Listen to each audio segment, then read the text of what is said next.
Hello, everyone. Welcome to our Arms Control Association book talk with Professor Herb Lin on cyber threats and nuclear weapons.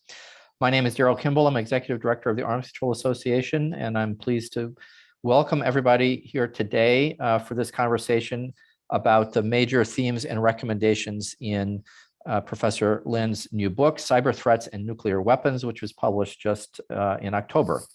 As Professor Lin notes in his book, the technology controlling the United States nuclear weapons arsenal predates the internet, and updating the technology for the digital era is necessary, but it comes with risk that anything digital can be hacked or be subjected to offensive cyber attack. And after reading his book last week, which is very good, it's quite clear to me that today's cyber threats create new kinds of nuclear risks between nuclear armed adversaries that require new ways of thinking and creative strategies to ensure that cyber risks don't make the already precarious nuclear balance of terror between the United States and Russia and the United States and China even more precarious. Herb Lin is a senior research scholar for cyber policy and security at the Center for International Security and Cooperation at Stanford University. And he's chief scientist emeritus for the Computer Science and Telecommunications Board at the National Research Council of the National Academies of Science. And in 2016, he served on President Obama's Commission on Enhancing National Cybersecurity. He was also a professional staff member and scientist for the House Armed Services Committee in the 1980s, where his portfolio included defense policy and arms control issues. And Herb is also a member of the Arms Control Association's advisory group for our Arms Control Tomorrow project, which is about strategies for mitigating the risks that new weapons technologies like cyber offensive capabilities, hypersonic weapons, AI, other types of technologies create regarding nuclear strategic stability. So in other words, Herb Lin is, as his Twitter handle, Herb Lin Cyber suggests, he's earned the title of being an expert on this topic. And I look forward to hearing from him. And we're going to be taking your questions. Herb, if you want to unmute and put your screen on. Thanks so much for being with us. Before I turn it over to Herb, let me just tell folks that he's going to outline some of the main themes of his book, and then we're going to take your questions and get into a discussion with him about these issues. And so when it comes time for that, you can put your questions in the Q&A section of the Zoom menu. So thanks so much for being with us from the West Coast, as your screen obviously suggests. Thanks for getting up this morning and being with us. The floor is yours. Thank you, Daryl. Great to be here. I want to talk about two kinds of cyber risk.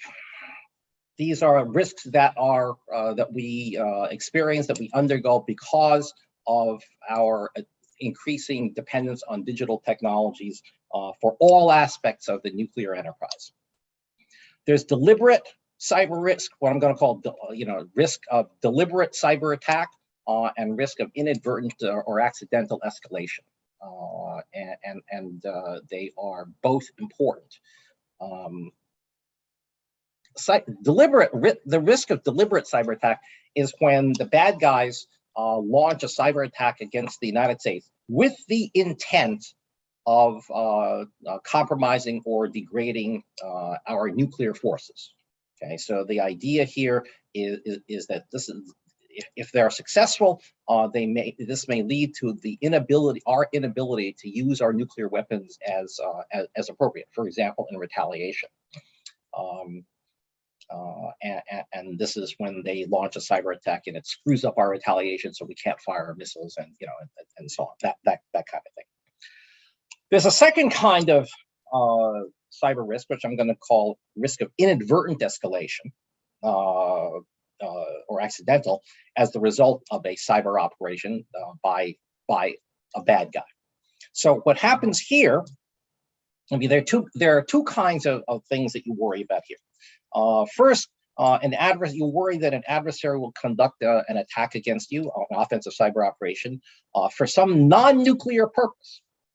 Okay, so for something that is not intended to compromise or go after nuclear weapons, but we misinterpret that as going after our nuclear weapons. Okay, and obviously the same thing is true for the other side. Okay, and we might do the same thing to them, and they might worry about it. Okay, then there's a second kind of scenario in which some bad guy tries to conduct a cyber attack to provoke or catalyze inappropriate use of nuclear weapons. This is the dreaded scenario where terrorists try to provoke the United States and Russia into firing nuclear weapons on each other or something like that.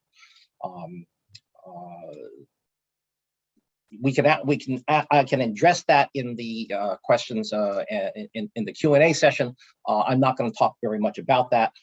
In my view, and I believe I can defend this, that's much less significant. That threat is much less significant than the threat of deliberate cyber attacks or inadvertent escalation involving a nuclear power. Okay, next. These are some of the cyber risks across the enterprise, okay? And by enterprise, I mean the entire nuclear enterprise, from the nuclear weapons design and production and stewardship. We don't produce nuclear weapons anymore, but the design and stewardship parts of it, the delivery system, nuclear command and control, and to nuclear operations, okay? So you can imagine, for example, that the stewardship program is very heavily dependent on computers to ensure that things aren't degrading, aren't aging inappropriately, and so on. Computers and databases are a big deal in that, and you can imagine those being hacked in ways that undermine confidence in judgments of reliability. Nuclear delivery systems, there are going to be lots of computers in missiles and in submarines and in bombers. I mean, in your car, if you have a new car, there are 300 computers in it already. So imagine what a B-21 bomber might have in it. There's nuclear command and control, which involves the warning assets that tell you that there's an attack underway, the communications facilities that enable the president to get word out to the forces. And also, it's very important to note that in a crisis, especially in a nuclear war, and let's say the war has already started, let's say nuclear explosions have already gone off, you really want to be able to talk to your adversaries, the people who are launching nuclear weapons against you, and how you ensure that kind of communication is a big deal. And then there's just the operational side of nuclear nuclear stuff. For example, if you have a tanker and a bomber that need to meet up in the air so that the bomber can complete its mission, if the tanker and bomber aren't there at the same time in the same place, there's going to be one very upset bomber crew who's not going to have enough fuel to carry out their mission, and that stuff is planned by computer. And you can imagine how that's very dependent on databases, which could get screwed up. That's just an example. Okay, so next slide. Okay, so as an example of some of the risks that you face, DoD penetration testers, people who actually tried to hack DoD systems, this is documented in a GAO report in 2018. There's no particular reason to think it's much better now. These are some of the things that the penetration testers could do. They could gain access to a system in one day, full control. It took an hour to gain initial access. The security measures didn't prevent insiders from getting into the system. They were able to take control over some operators' terminals and saw what the operators were seeing real time in the system. This one I love. They caused a pop-up message to appear on a user terminal and instructed them to insert 2 quarters before operating. Okay. In some cases, they were detected, but no action was taken. They were able to reboot a system in operation. Now, the things these guys discovered were only a fraction of the total vulnerabilities, because not all programs were tested, The test didn't reflect the full range of threats. Sometimes they couldn't review the software because it was proprietary. Why they couldn't review it is very strange. And there's complaints about cybersecurity testing would interfere with operations. Okay. Nevertheless, program officials said that systems were secure and discounted these test realistics as some of these test results as being unrealistic. Let me give you, so that gives you a sense. Sorry, that gives you a sense of the kinds of threats that the nuclear systems, command and control, the delivery systems, and so on might face as a result of deliberate cyber attack. And here are two other scenarios that I want to discuss to focus on inadvertent escalation risks. For example, you can imagine that a cyber attack might be something intended to destroy or disrupt or degrade, or just intended to spy and gather information, right? Those are very different things. When you're spying and gathering information, you're not being destructive. But when you're going in to actually harm the system, you're doing something destructive. I mean, by definition, that's what it means. And the problem in cyber is that there's no way of telling whether a given intrusion is for attack purposes or destructive purposes or for espionage purposes in advance. You have to see what it does. Okay. So imagine that in some crisis, or even worse, in some limited conventional conflict, we detect Russian or Chinese cyber intrusion into our nuclear command and control. Let's imagine that happens. Okay. We might be concerned that Russia or China is attempting to degrade our nuclear capabilities. But maybe Russia or China wants to know that the US is not preparing to escalate to nuclear because of the ongoing conflict. Both of those are legitimate concerns on the US side and on the Russian side or the Chinese side, right? And now you have a situation in which both sides have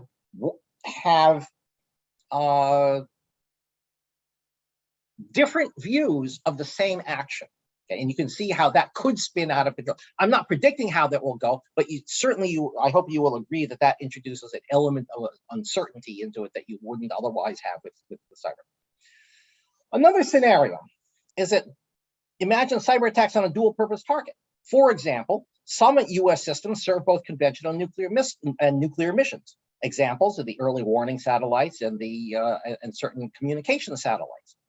Imagine that during the initial phases of a conflict, Russia or China conduct offensive cyber operations to degrade US conventional capabilities, but we see these attacks on a nuclear mission, right? It's in the same piece of hardware, it's the same satellite, it's the same satellite, it's the same early warning satellite, it's the same communication satellite.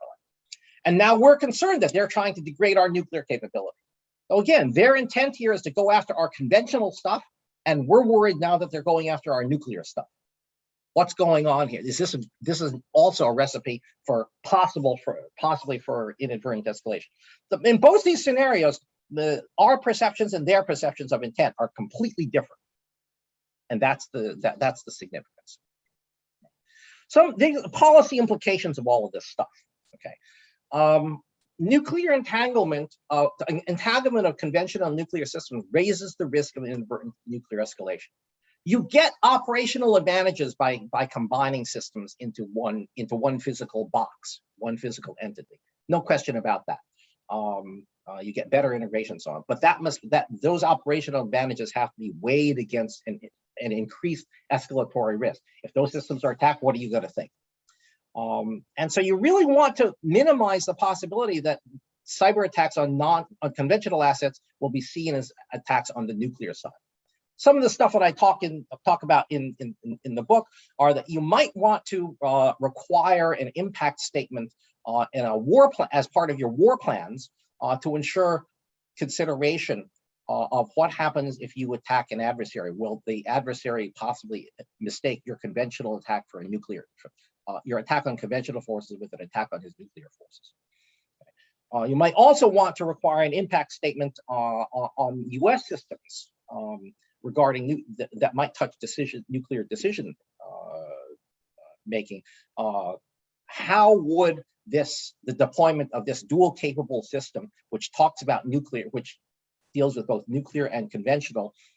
How will an adversary, if an adversary attacks it, how will that affect us? How will that affect our decision making?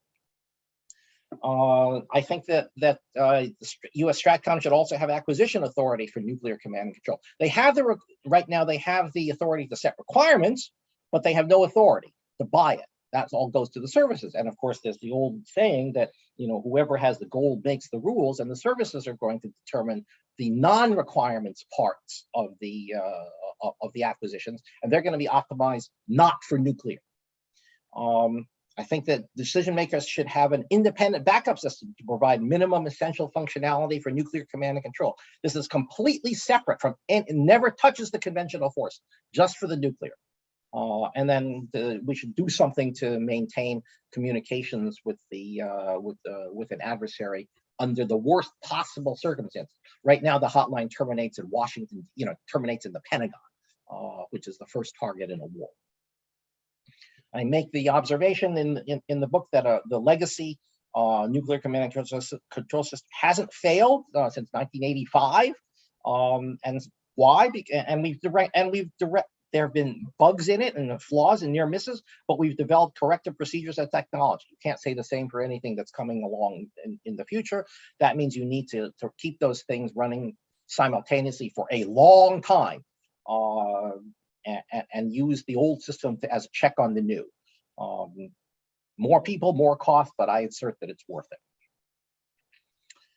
There is this issue about maintaining adequate cybersecurity in a rapidly changing threat environment. You cannot resolve that tension. You can only manage it.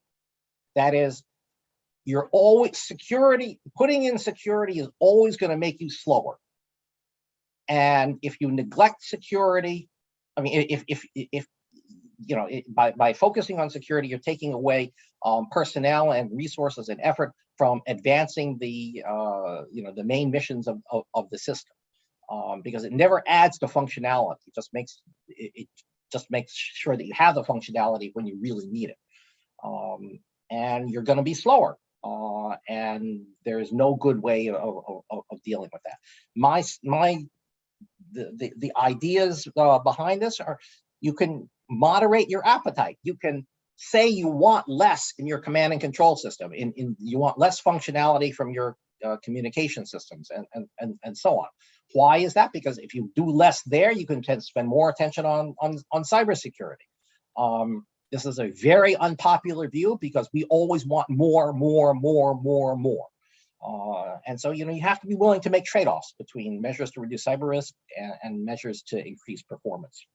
Okay. And I think you should reduce the conventional nuclear integration business. People do conventional nuclear integration for both doctrinal and strategic reasons, and also to reduce the cost. I think that going down that path is a mistake that increases in the risk of inadvertent cyber escalation. Do the best practices for cybersecurity. There are many things that you could be doing that you're not doing. Every single one of you has dealt with the situation where you go up into a door and you see a door that's open and the door says, "Do not prop this door open, safety reason, fire hazard," or something like that. And the door is propped open with a brick. This happens all the time in the civilian world. I assure you it also happens in the military, although somewhat less because they tend to be more security conscious, but the temptations are still there. In the end, you have to test your systems against a red team, a bad guy, a simulated bad guy, and you have to beat on it hard. You have to fix the cybersecurity problems that you discover. And then the last point is that strategic choices can, to some degree, compensate for additional cyber risk. Okay, so for example, one of the issues in strategic thought is the question of whether or not we need to have launch on warning. The major issue about launch on warning is that you have to be able to, in case somebody is going after your ICBMs, you have to be able to launch out from under in the window that you have, 25 minutes. That is a very short timeline to get yourself, and everything has to work perfectly. And as our experience with Zoom showed earlier, not everything always works perfectly. And so reconfiguration of nuclear forces to eliminate the need for launch on warning could reduce cyber risk associated with short warning times. And with that, I will shut up and entertain questions. If you want to get the book, it's available at Stanford University Press with a discount code if you put it in, LIN20. And if you want, anybody wants some more information, here's my email address and phone number. Well, Herb, I have to say, you just ruined my weekend because this is a rather daunting presentation. I'm going to pick up on a couple of questions in the question section, and I want to remind everybody, if you have a question or comment, please put it in the Q&A function.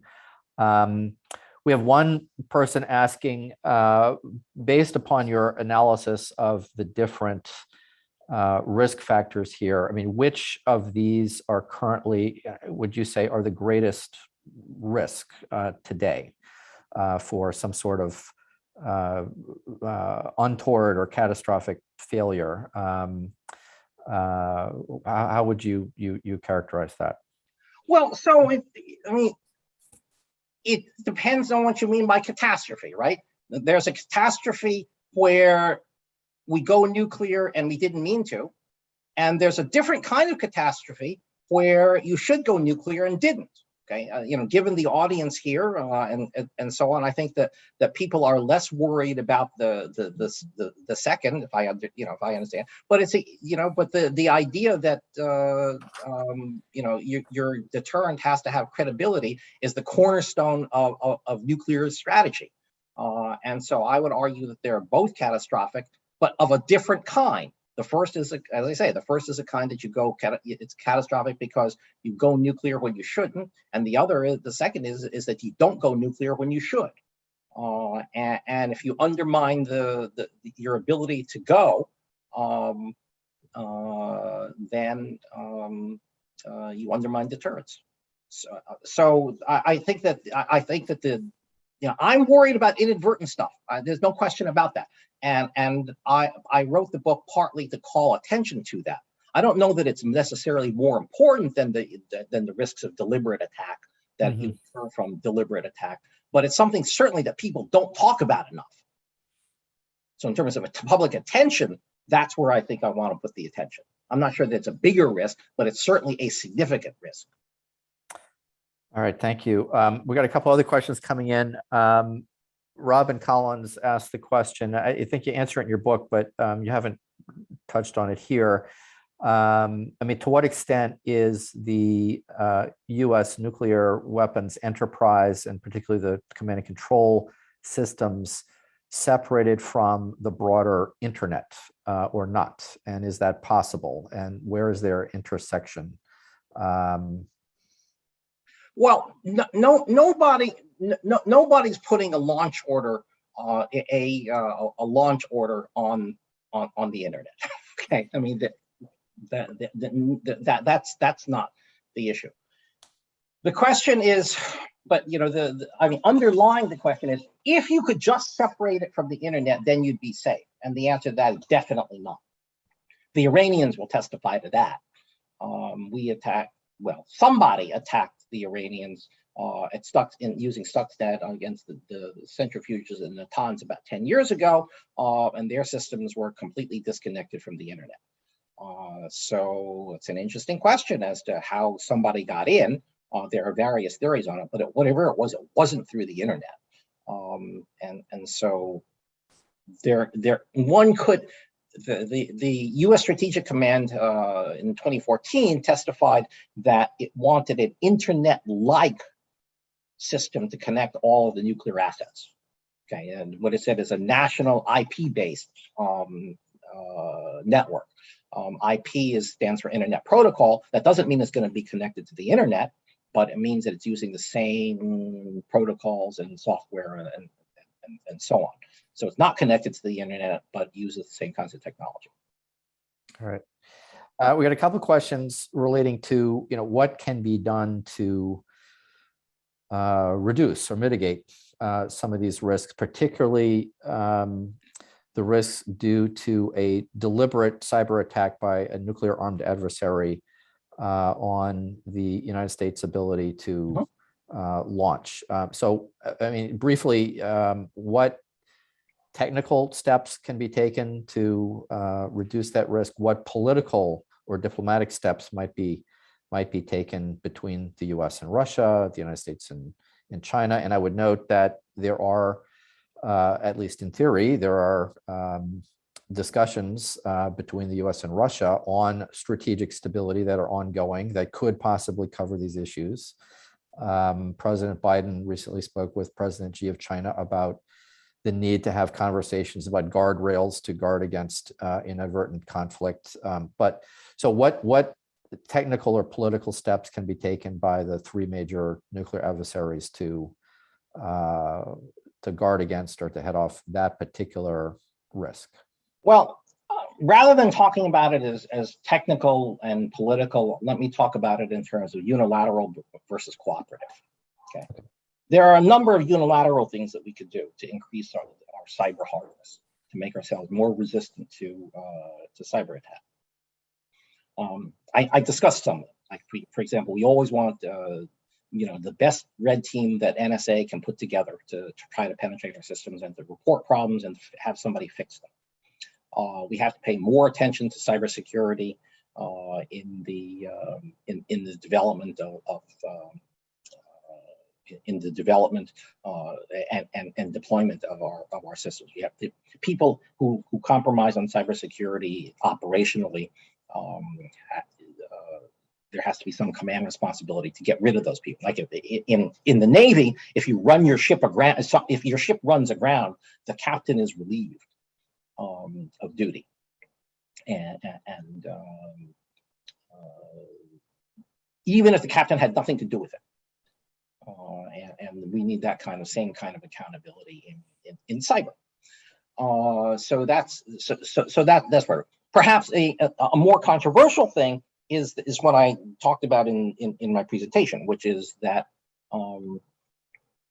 the cybersecurity and requirements for performance operate in direct conflict with each other. And you can't have everything and not incur a lot more cyber risk. So somebody has to push back and say, no, you can't have this super duper feature that you want in your command and control system or in your airplane or something like that, because the security risks will be too great. And so that the security people have to be in on that conversation. And of course, they're not, because security is just relegated to the second thing. Do the best. Here's what we want. Do the best you can. And that can't be the case. That can't be the case. So now that's on the unilateral side. On the cooperative side, I'm not particularly optimistic. There's nothing that you can do really to prevent the other guy from coming in after you. All experience shows that you can reduce the effect of it, but that mostly what you're asking the other guy to do is show restraint. Okay, don't do this. Don't do this to us. Don't do this bad thing to us. And yeah, well, okay, that's true. Like you could ask them to do it, but there's no particular reason to think that they won't. And if they get a lot of benefit from doing it, they're going to do it. And in particular, all sides benefit a lot from their espionage operations. All sides benefit from espionage. And we want to know what the Russians are doing in their nuclear command and control system. They want to know what we're doing, and so on, all for entirely understandable reasons. And getting an agreement to say no, you're not going to do it. I mean, so an agreement on norms against interference is maybe helpful, but it's unenforceable. That's right. That's right, and it doesn't particularly buy you anything. So, however, what you could do, if you took these questions about inadvertent escalation seriously, you could lay out a process that we would commit to follow, and we could explain to the Russians and Chinese, this is what we're doing to prevent unintended escalation. Maybe you should be doing something like that too. Mm. Okay, that's a cooperative measure that doesn't, it's not an agreement, but it's a cooperative measure. So we have a question from Ambassador Hasnoshi of Austria, who's, I should note, one of the architects of the treaty on the prohibition of nuclear weapons, who's asking whether relevant nuclear command and control systems can be hacked without being noticed. In other words, could there be a sleeper program that is there that we or the opponent might not be able to detect until 0 hour? I think I know the answer to that, but how would you answer that, Herb? Yes. I mean, it's certainly possible. I mean, it's hard. It's hard, but it's certainly possible.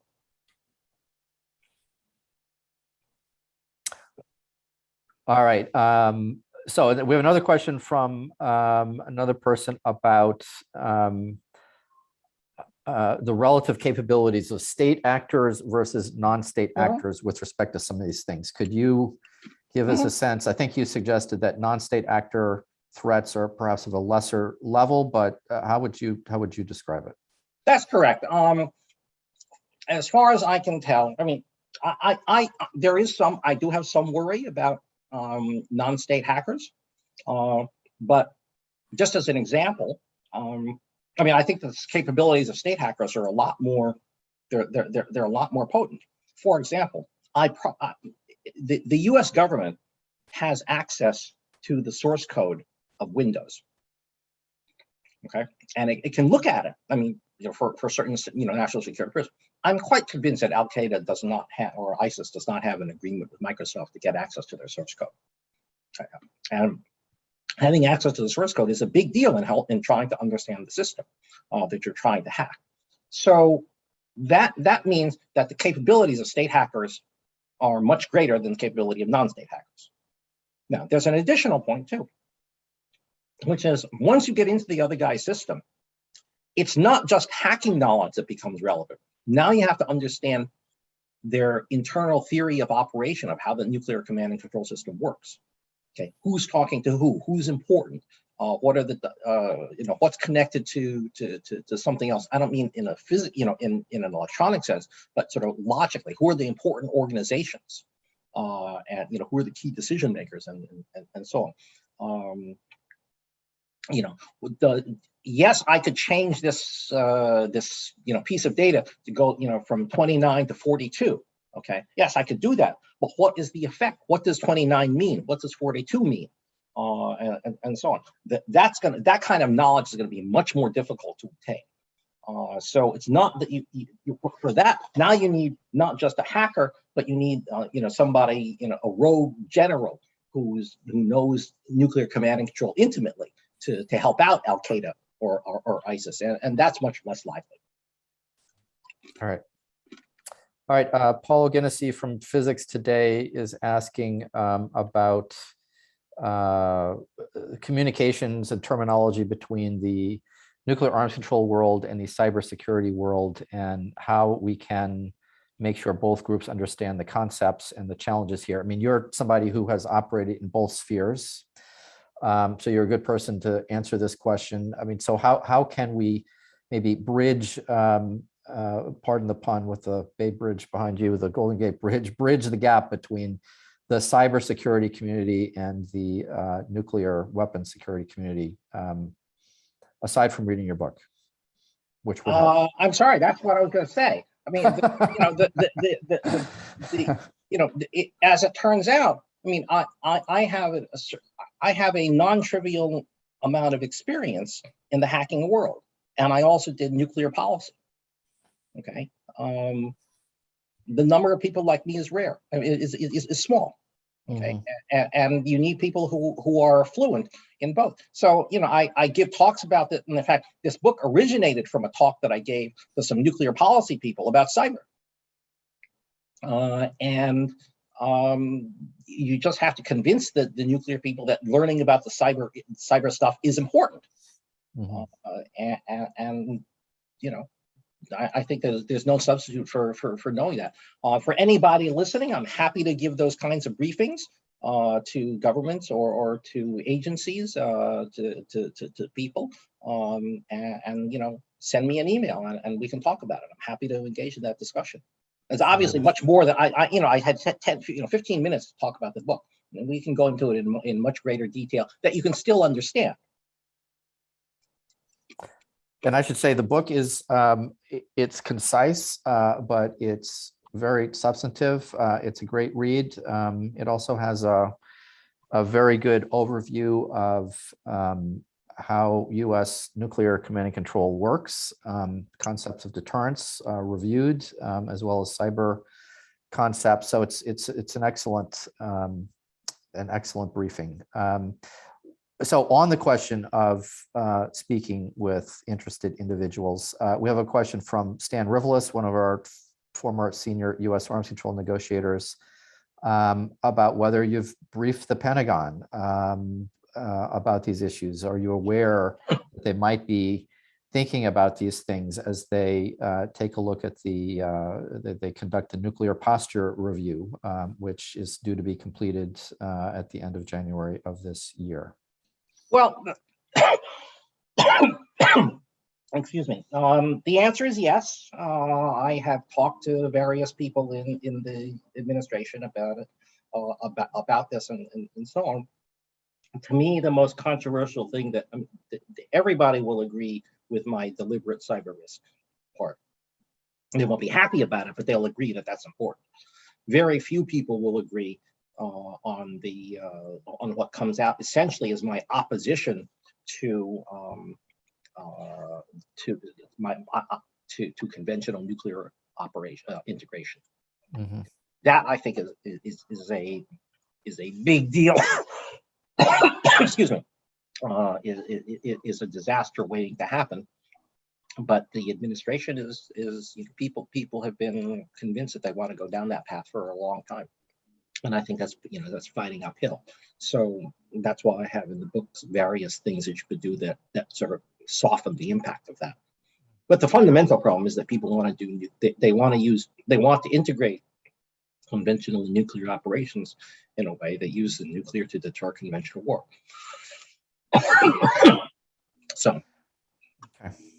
And I mean, to come back to one of your other recommendations that is relevant for the nuclear posture review. I mean, you noted that creating more security in these systems slows down the communications and the process, and that has an effect on how fast U.S. nuclear forces can be generated and used.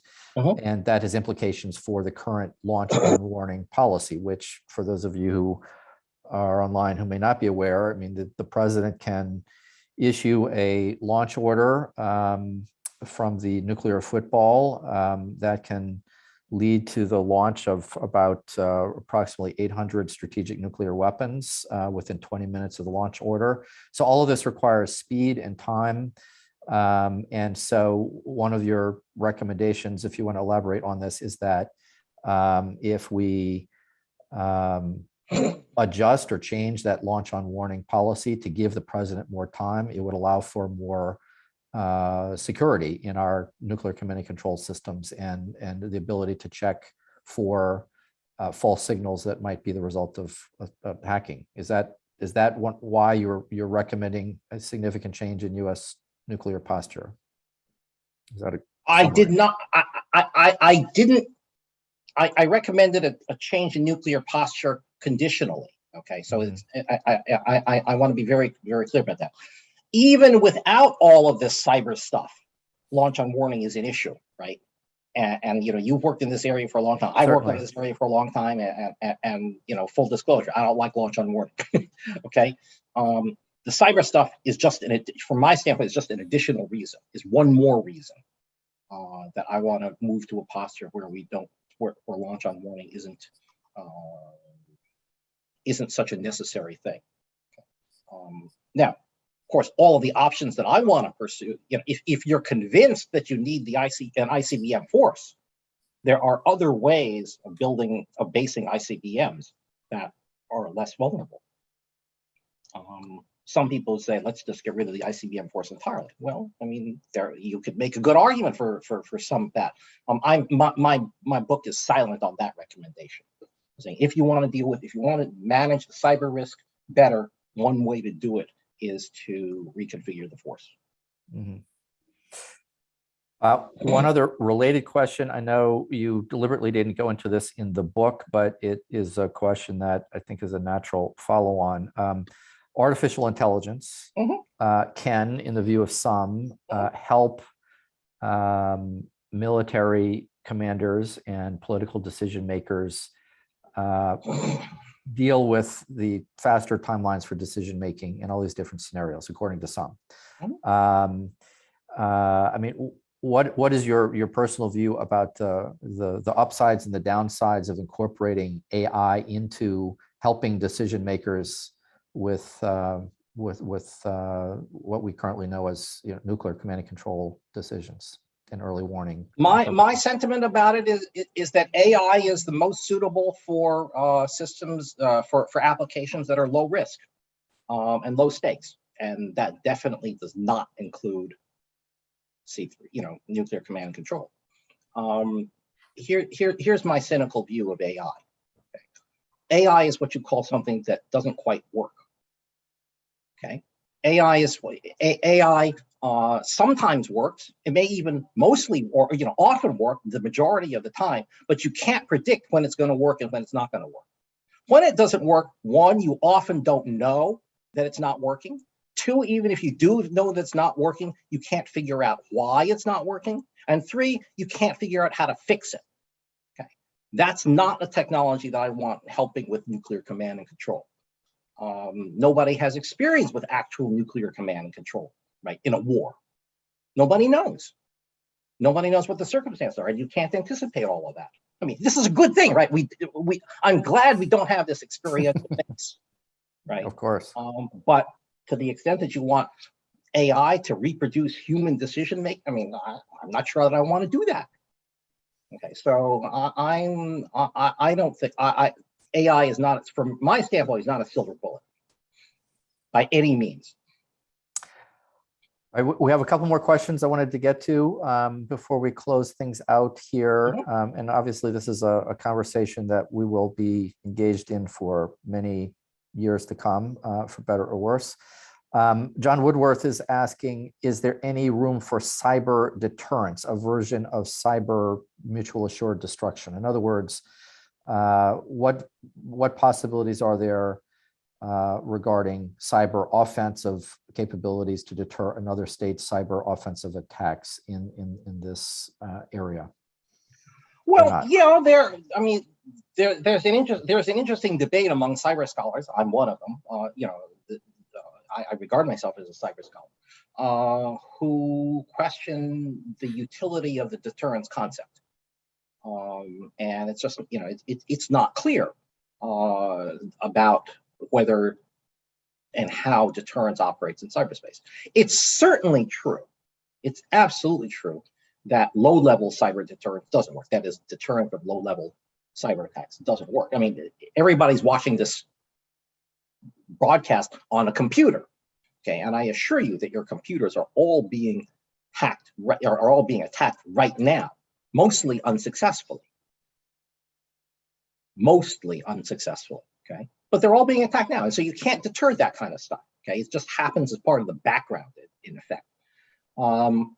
There's another interesting question as to why is it that, given tensions between nations and so on, why haven't we seen catastrophic failures of the power grid? Well, maybe there's deterrence in operation there. I mean, I think we don't know the answer to that. So it's clear that at least deterrence of low level versus high level, operates to some extent in some ways. But the extent, the configuration of that and the scope and nature of that, that's entirely uncertain. All right. And one person has suggested, and this might be something that you and I can follow up with, whether you have plans to brief the Non-Proliferation Treaty Review Conference states parties about these issues. I think they might be quite interested. That's something the Arms Control Association could help facilitate if you're interested. But I would just ask you, Herb, if you want to sum up about what we need to take away from this this discussion for now, and what hope we can take away about what can be done to address some of the very concerning risks that you've outlined. I think the at the highest level, the thing that I want to instill in people is don't trust technology. Okay, there's a large aspect of this that is driven by a deep doubt that technology is really more and more technology is really the answer to this problem. Do not believe people who say that technology is going to be the answer. It may be part of the answer, but it's certainly not going to be all of it. And be skeptical when people say, be skeptical when somebody, when somebody says your Zoom link is going to work, right? Sorry about that, but it's a good illustration. But yes, but you correctly anticipated that because you told me to come on 15 minutes beforehand to test it out, right? If we had just assumed that it would work on demand, we would have been screwed. Okay, so you took into account the possibility of failure. You wasted 15 minutes. You booked another 20 minutes into your schedule to make sure that all this stuff was going to. You could have done better things in those 20 minutes, I'm sure. Okay, and this was but you took that into account. Okay, make sure that that the people you're talking to about technology, what are their backup plans? What if it doesn't work? That's at the highest level. That's what I want to take to give you. And by the way, I'm happy to share these slides. If people, I'll PDF them and send them to you, Daryl, and you can send them out to anybody who wants them, or any of the attendees here. Well, very good. And that's a good place to note that the Arms Control Association will be posting a recording of this session on our website, www.armscontrol.org, which has at times been subjected to hacking attempts itself. And we have security protocols in place.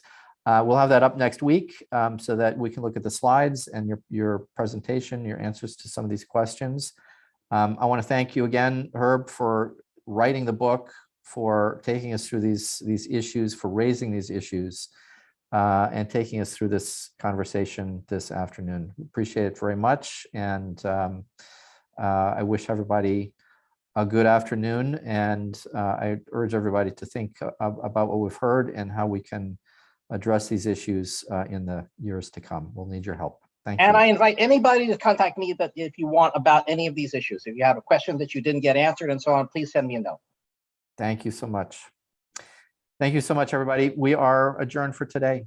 Thank you. Take care. Bye-bye.